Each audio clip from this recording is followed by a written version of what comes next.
This segment of DelmarvaLife is brought to you by Chesapeake Eye Center. Let's face it, there's all kinds of body pain that's far from fun. Having irritated eyes is somewhere near the top of that list. Yeah. And according to doctors at Chesapeake Eye Center, having dry eyes, well, that's quite common. And as a matter of fact, there are 2 different forms of dry eye. Did you know that? Well, the good news is it's all treatable. DelmarvaLife's Katie Zarilli spoke with Dr. Jennifer Sim to learn more. They're the way you take in a serene summer scene. They allow you to watch the kids grow up. They help you see colors of all kinds. Your eyes are an essential organ, but sometimes they'll have their struggles. So dry eyes, actually, you can have 2 different forms. One is called evaporative dry eyes. That's really when, let's say you blink and you open your eyes and the tear film just kind of evaporates really quickly.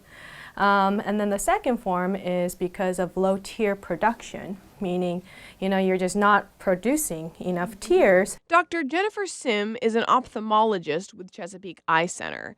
She says these 2 forms of dry eyes have different causes. Evaporative dry eyes are caused by blepharitis. That's about inflammation. You have some underlying inflammation of your oil glands that kind of sit on your lash line.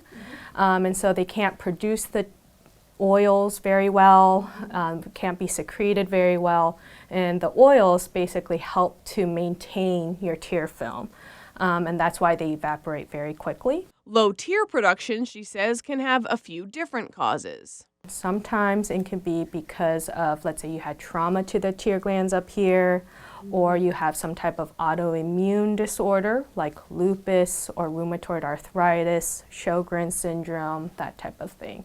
Dry eyes are quite common, according to Dr. Sim, and unfortunately, they're unpleasant and uncomfortable. Burning sensation, irritation, feeling like there's something in your eye. A lot of people complain about like foreign body sensation, grittiness, that type of thing.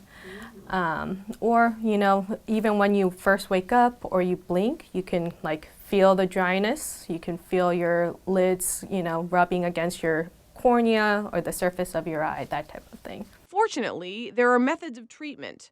First, Dr. Sim says you can't go wrong with a warm compress. Get a nice warm washcloth, put it on your eyes and just kind of let it soak. Another thing would be lid scrubs, and that's just really over the counter. It's cotton pads with diluted baby shampoo on it, and you can use that twice a day, right before you go to bed and after you wake up. Of course, there are also artificial tears. You can get them over the counter and use them as frequently as necessary. And then there's the preservative-free kind and the ones with preservatives. If you feel like you're using your artificial tears a lot and you have other factors like, let's say, Sjogren's syndrome, that type of thing, there are prescribed tears that we can use, like Restasis, Xiidra, that type of thing. The next step up, getting punctured plugs.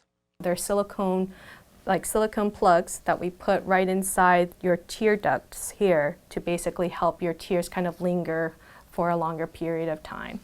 Even though it sounds complicated, Dr. Sim says that process couldn't be simpler, and the options don't end there. Something called LipiFlow. That's really something that just kind of massages your lids and lets the glands kind of express themselves. We have something called autologous tears, and that you draw blood from yourself basically, and then they spin it in like a pharmacy or a place that actually can make these things, and then they make drops that are geared towards your own self basically.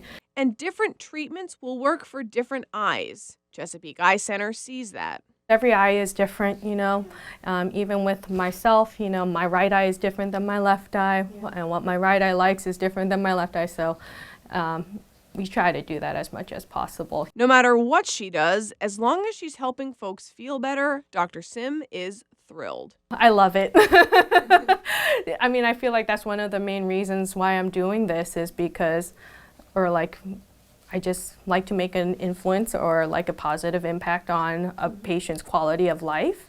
And dry eyes can definitely, you know, make it harder for you to do things that you like to do, like reading.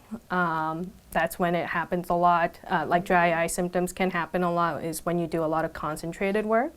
So people come in saying, oh, I can't read as much anymore, or like I'm getting so much eye strain and pain whenever I'm trying to do all reading, computer work, that kind of thing.